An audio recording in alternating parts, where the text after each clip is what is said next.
साध संगत जी प्यार से कहना। धन निरंकार जी, साध संगत जी आप जी के चरणों में बहुत ही सुंदर विचार आसह प्रवान करे। साध संगत जी सुकून अंतर मन का, मनोस्थिति को मजबूत करे, सुकून आएगा। साध संगत जी अंतर्मन वास्तव में दो परतों से लिपटा हुआ होता है। पहली बाहरी परत है।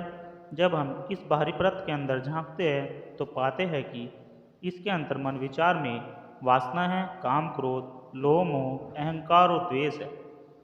ये षड्यंत्र है, यानी मनुष्य के 6 दुश्मन होते हैं। शास्त्रों में वर्णित है। इसमें समाज, संसार और इसमें जुड़ी भावनाएं भी विद्यमान हैं। जो परिवर्तनशील मन का प्रारूप कुछ इस प्रकार होता है। साध संगत जी शास्त्रों में मन के आनंद के लिए कई जगह संसार को छोड़ना या संन्यास लेना ऐसा लिखा गया है। उदाहरण के लिए मान लीजिए कि व्यक्ति को कहा जाए कि मन में पैदा हो रही बुरी भावनाओं को हटा दो तो उसके लिए क्या ऐसा करना संभव है? इसी प्रकार किसी व्यक्ति के पास 5 तोले की सोने की चैन है और उसे कहा जाए कि इस चैन को त्याग दो, तो ये तभी संभव हो सकता है जब उसे कम से कम 10 तोले की चैन मिल जाए। अर्थात छोटी वस्तु तभी छूटती है जब उसके स्थान पर कोई बड़ी वस्तु मिल जाए।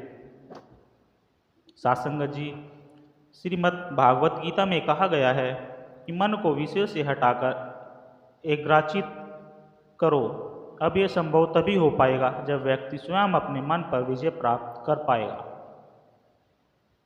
अब अगर मन पर जीत करनी है तो यह भी मन का ही एक विचार है और दूसरी तरफ उसी मन में विरोधी विचार भी है। ये बिल्कुल ऐसे ही है जैसे आपके सामने आपका कोई शत्रु खड़ा है, लेकिन उससे जीतने की जो तैयारी है वह भी उसी शत्रु के पास ही है। तो अब स्थिति में क्या किया जाना चाहिए? साध संगत जी स्वाभाविक है कि इस स्थिति में उससे विरोध नहीं किया जा सकता। अब इस संसार में हमें ऐसा मार्गदर्शन दिया जा रहा है कि इसका विरोध करके इससे जीतने का प्रयास करो, पर मन से विरोध क्यों करना? इसलिए क्योंकि मन ही सभी मनुष्यों के बंधन एवं मोक्ष का प्रमुख कारण है। साध संगत जी विश्व में आसक्त मन को बंधन का और कामना से रहित मन को मोक्ष मुक्ति का कारण कहा गया है। मन का वास्तव में अपना कोई स्वरूप नहीं है। इसमें द्वेष, घृणा, प्रेम, आदर जैसे सभी भाव उपस्थित है। अब यह संगति पर निर्भर करता है कि मन में सुविचार जन्म लेते हैं या कुविचार। प्रश्न है कि अंतर्मन में सुकून कैसे आएगा? साध संगत जी इस पर एक ही उत्तर है और वो है ज्ञान द्वारा, अर्थात परमात्मा की प्राप्ति द्वारा। एक जिज्ञासु व्यक्ति अपना पूरा जीवन परमात्मा को ढूंढने में लगा देता है। वह इस सर्वव्यापी परमात्मा ब्रह्म सत्ता को मंदिर, मस्जिद, गुरुद्वारे, गिरजाघर, देवालय, नदियों, पर्वतों में ढूंढता है, पर असफल रहता है। इसी कारण से उसका मन बेचैन रहता है। परंतु जिस दिन वो इस निराकार स्वरूप परमात्मा को प्राप्त कर लेता है, उसी क्षण उसको अंतर्मन में सुकून आने लगता है। साध संगत जी सुकून तभी आएगा जब भीतर का सुकून बना रहेगा। मन में उलझन है क्योंकि एक जगत मन का है, एक मन बाहर के जगत का है। दोनों से ऊपर उठकर त्याग भाव से आध्यात्मिकता अपनाने से ही सुकून आएगा। त्याग भी वास्तविक हो, ऐसा त्याग नहीं कि स्टोव की जगह गैस आ जाए तो स्टोव का त्याग कर दिया जाए, घर में स्कूटर की जगह कार आ गई तो स्कूटर का त्याग कर दिया जाए। यह आभासी त्याग है।